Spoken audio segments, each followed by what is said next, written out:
Hey, Kelly, do you know what the difference between the Evercade and the Amico is? No, Mike, what's the difference? One of them exists.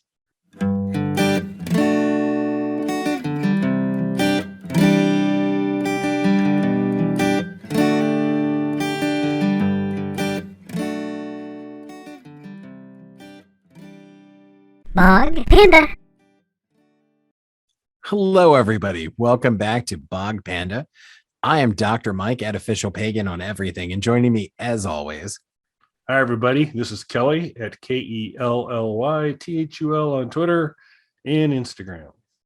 And we would greatly appreciate it if you would consider subscribing to the channel, checking a few of the videos out, giving them some likes, leave us some comments, do whatever you can to help us with the Google algorithm. I'd say caress the Google algorithm, but apparently there's you're not allowed censors to out say that. there in the t-shirt world.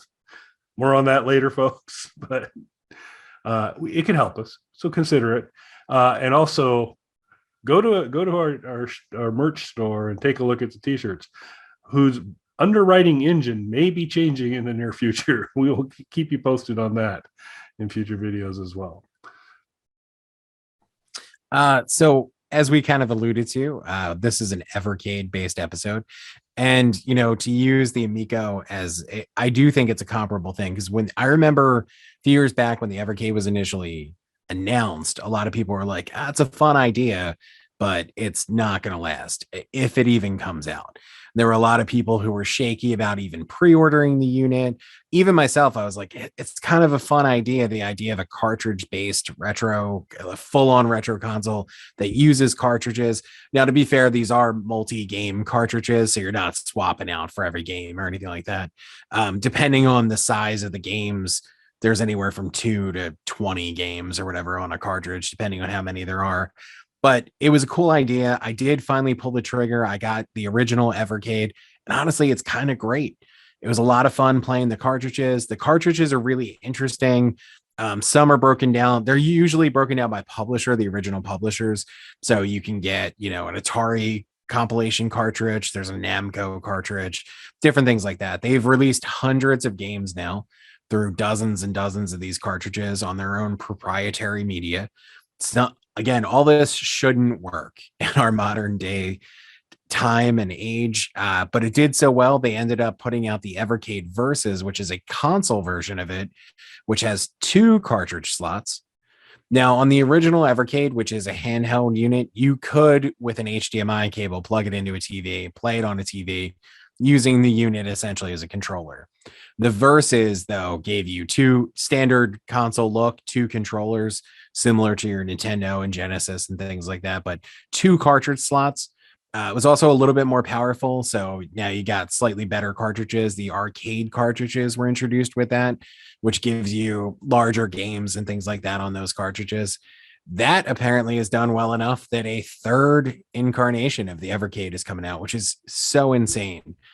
They're moving so quickly through this. I remember when, the generations of consoles were years and years between them. The Evercade is not new at this point. It's been around for a little while, but we're already on the 3rd generation of it. Going back to a handheld with the EXP, again, more powerful again, better screen and all that stuff, slightly different design. So again, I assume we're going to get better cartridges moving forward because now it's more powerful again. So we're going to get some newer stuff on there. And what's cool about it, speaking of which, not to get too far off topic, it's not all retro games. There are some newer indie games and stuff that have been released on this as well.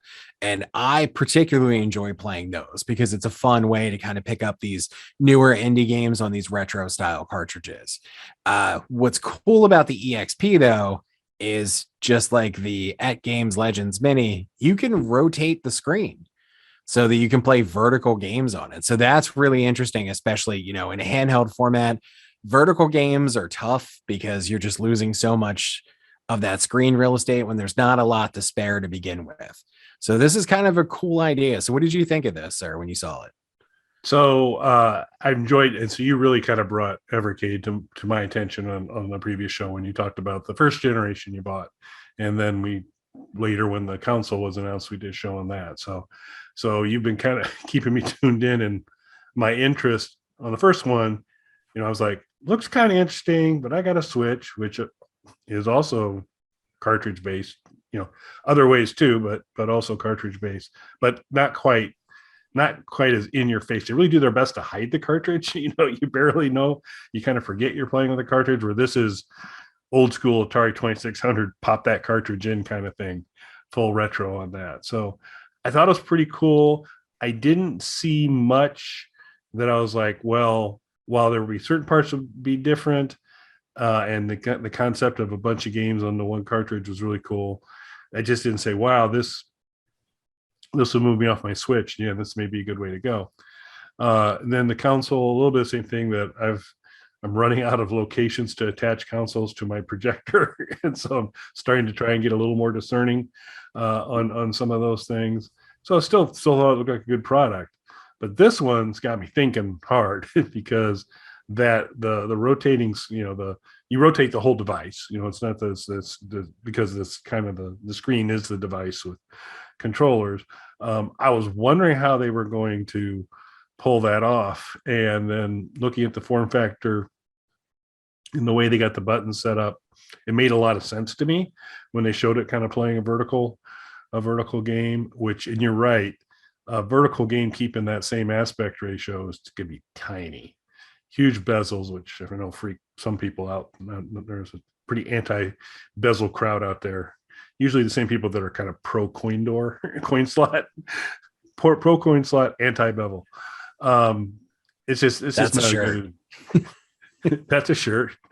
Maybe that shirt would be okay. I don't know. Again, folks, more on that in a future show. It just looks like it'd be really good play. My only hesitancy, because I kind of was like, I'm all in. I think I'm going to do this when it comes out. Now it's not coming out till like winter of 2022. I believe so. Yeah, I believe this is late in the year release. At $150, does that sound close? Sounds about right. Now, I assume what they're going to do. So with the Evercade, there is multiple packages with each of the iterations that have been released. So for the first one, I bought like one of the higher end packages, but it came with 3 or 4 different cartridges. So I got like 30 or 40 games or something right off the bat for it. So I was pretty set, and I bought a few more cartridges since. Same thing with the console.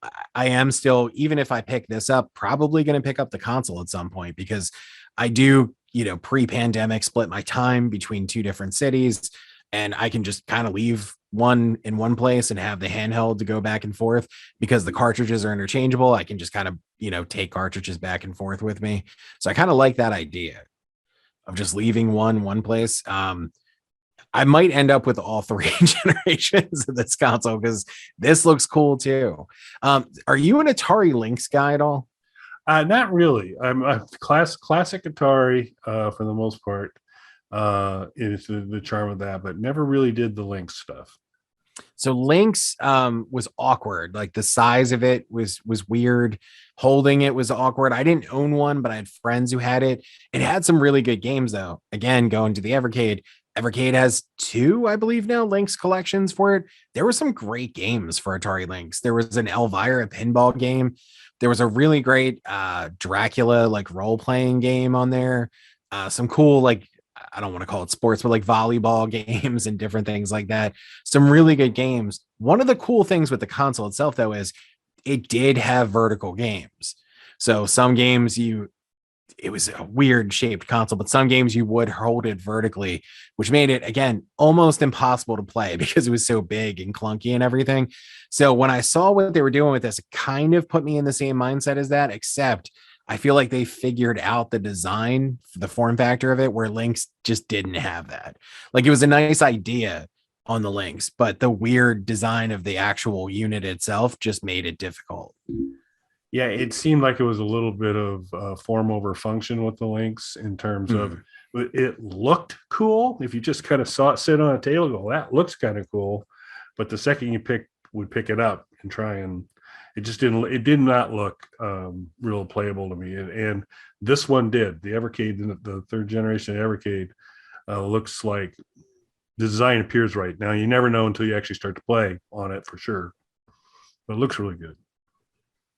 My only concern, because I was really ready to say, I'll just plan on getting it. is screen size. So it's and I've established on previous shows that I am anti-diagonal measuring of screens. I feel that is a misleading and incorrect way to do measurement. The punch, using a punch as a distance of measure, I remain in favor of, but diagonal measurements of screens, I think it's a plot. It's wrong. It's terrible. But using this antiquated, evil way of measuring things, 4.2-inch screen on the Evercade, a Switch Lite, which is a smaller screen than the actual Nintendo Switch, is 5.5 or 5.5.